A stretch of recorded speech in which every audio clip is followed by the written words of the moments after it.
Hello and welcome to GHTV. Here's a look at some of the top headlines of this week. I'm Simrit Bajwa. And I'm Benjamin Eppel.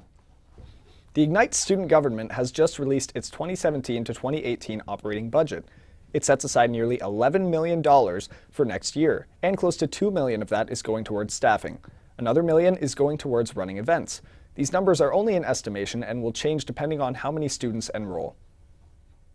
The House of Commons has passed an anti-Islamophobia motion. The motion, M103, condemns Islamophobia, systemic racism, and religious discrimination. Its purpose is to decrease hate and fear towards Muslims. This motion has been subject to much debate, with those in opposition saying it will limit free speech. Controversy surrounding the motion has resulted in protests this month and online petitions. Most conservatives are against the motion, while all NDP and most liberals are in favor of it.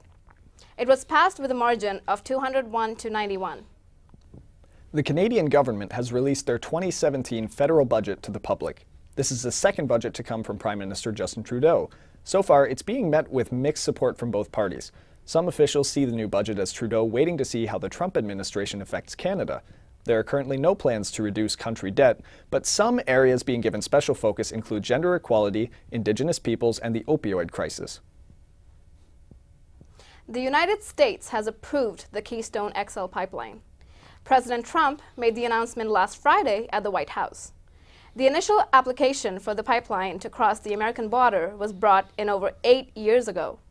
TransCanada Corporation, a Calgary-based pipeline company, struggled with lawsuits, resident landowners, and protesters. But the project is not set in stone yet, as the president's approval does not guarantee the pipeline will get built. 16 people have been shot, one of them fatally, at a Cincinnati nightclub. Cincinnati Police Chief Elliot Isaacs says there will be a couple hundred people in the bar at the time. One witness says they heard the DJ asking for security 10 minutes before the shooting happened. There have still been no arrests made. The Gun Violence Archive organization says that this is the 72nd mass shooting in America this year. WikiLeaks has released a report that the CIA is developing technology to hack into computers and cell phones to spy on people. The report, which was released last Thursday, mentions technology companies that could be compromised. These include Apple, Samsung, Microsoft, and Cisco. After the report, Apple said that all vulnerabilities to Mac products had been fixed in 2013. However, the documents show that the CIA was working on technology for current computer and cell phone software. The CIA has yet to comment on the report. Ronald Ori Davidovich, formerly jailed for child porn offenses, is getting closer to practicing law in Ontario. The Law Society of Upper Canada ruled that Davidovich is of good character, allowing his license application to go through. Davidovich has completed more than 800 hours of therapy since his arrest. His application is still pending and is not yet complete. Whether he will be allowed to actually practice law or not has not been decided. The family of Canadian filmmaker who died while filming sharks has filed a lawsuit against the dive company. The lawsuit blames dive organizers for their alleged misconduct, which may have led to filmmaker Rob Stewart's death. Stewart disappeared when dive organizers were treating his partner for breathing difficulties, and he was later found dead by the Coast Guard in the Florida Keys. Tensions in the Peel District School Board have reached a boiling point. One man tore out pages of the Quran and threw them on the ground at this week's board meeting. The man is part of a vocal group called Religion Out of Public Schools. The group has been especially active in the past 2 months since the school board started allowing Muslim students to write and deliver their own sermons without being pre-approved. The school board has stated that the group's demands are unethical. An event happening this Saturday will draw a number of people to the junction. And they all have one thing in common: a love for anything free.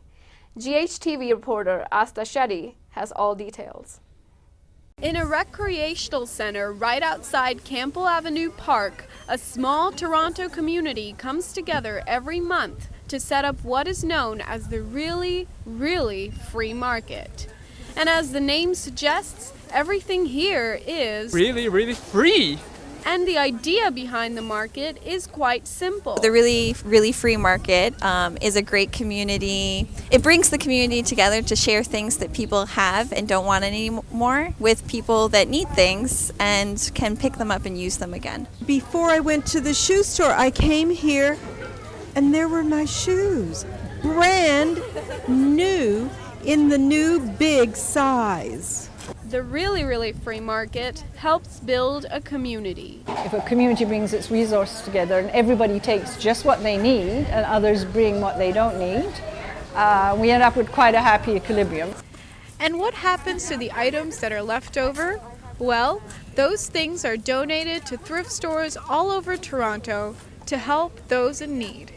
And I'm Ashta Shetty, Guelph Humber News. Now here's Brandon Vieira with your entertainment update. Hey Ben, Selena Gomez and The Weeknd have officially become the new it couple in Hollywood. Although neither has confirmed their relationship, the two have been spotted all over the world. Last week, the two were spotted in his hometown of Toronto at the Ripley's Aquarium. This week, Gomez joined The Weeknd on his tour in Colombia. And on Gomez's Insta story, her makeup artist called Gomez out for her love of Canadian boys. They now seem to be spending the week in Brazil. People, including myself, can't get enough of this couple, and there are for sure more stories and trips to come. Grease Lightning could be making a comeback. Olivia Newton-John hinted in an interview that a Grease reunion may be in the works. The iconic film is celebrating its 40th anniversary in 2018, and Newton-John says a reunion between Sandy and Danny Zuko could be in the books.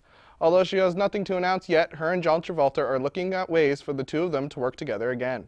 No matter what they end up doing, it's safe to assume that this is the reunion we all want.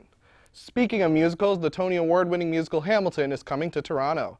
Mervis Productions says a touring production of the Broadway hit will be in Toronto theaters during the 2019-2020 season. Hamilton is about the American founding father, Alexander Hamilton, an immigrant from the West Indies who worked alongside George Washington during the Revolutionary War. Casting directors are currently looking for Canadian Lin-Manuel Miranda. Exact dates and a venue will be announced later. My name is Brandon Vieira, and this has been your Entertainment Update. Now here's Anna Akoto with a look at sports. Hello! I'm not Anna Akoto, but guys, did you hear Brandon? This is so exciting. Hamilton is coming to Toronto. That's right, Lin-Manuel Miranda's Tony and Pulitzer Prize-winning musical will be part of Mervish's 2019-2020 season. Oh, I can't wait. Wait for it, wait for it, wait for it, wait! How am I gonna afford tickets? How am I gonna get tickets?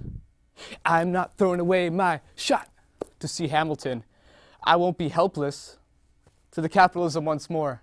I want to be in the room where it happens, the room where it happens, the room where it happens. You kept me from the room where it happens for the last time. If I could just get a ticket, that would be enough. I gotta get a real job. Or maybe Warren could give me a raise. I'm not paying you anything. Oh. Well, in other news, they have told you they have changed and that they won't hurt you again. But you remember that they burned you once.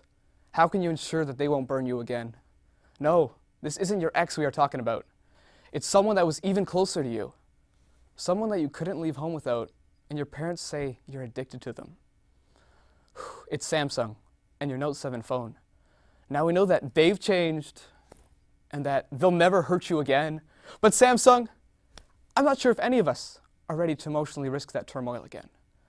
My phone and I, we have a deep bond. Stronger than most relationships will ever be. I just don't think I'll be able to trust you just yet, Samsung. Not for your Galaxy S8, if not ever. And now, here's Anna Akoto with your sports. Thank you, Alex, I guess. Francesco is off tonight. The playoff-bound Toronto Raptors were in action last night, and they welcomed former player Terrence Ross and the Orlando Magic to the ACC. Ross was traded to the Magic in February in exchange for Serge Ibaka. This marked the first time the two teams have faced each other since the trade, and let's just say there was no love lost for Ross. The Raptors defeated the Magic by a score of 131 to 112. DeMar DeRozan led the Raptors in scoring with 36 points. Meanwhile, Ross and Ibaka both recorded 17 and 16 points. After the game, Ross said that he misses everything about Toronto and was happy to see familiar faces.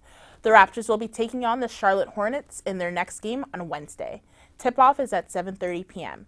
Moving on to football, some big news was revealed during the week. The Oakland Raiders are moving to the desert as the NFL approved the bid to move to Las Vegas. In order to move, the Raiders needed to get 24 votes from the 32 GMs in the league. The Raiders received 31 out of the 32 votes with the Miami Dolphins being the only team who voted against the move. Even though the Raiders are relocating to Vegas, the team won't actually play there until 2020. This marks the second sports franchise that Vegas has received in the last year, as the Raiders will now join the NHL franchise, the Vegas Golden Knights.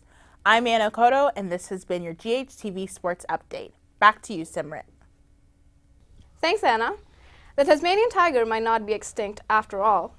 Many people have reported seeing these dog-like animals in Australia. The tiger was declared extinct in 1936, but now scientists are on the hunt once again. Some say they don't expect to find them, but at the very least, the research will help in studying other species. That's it for GHTV this week. I'm Simrit Bajwa. And I'm Benjamin Eppel. See you next week.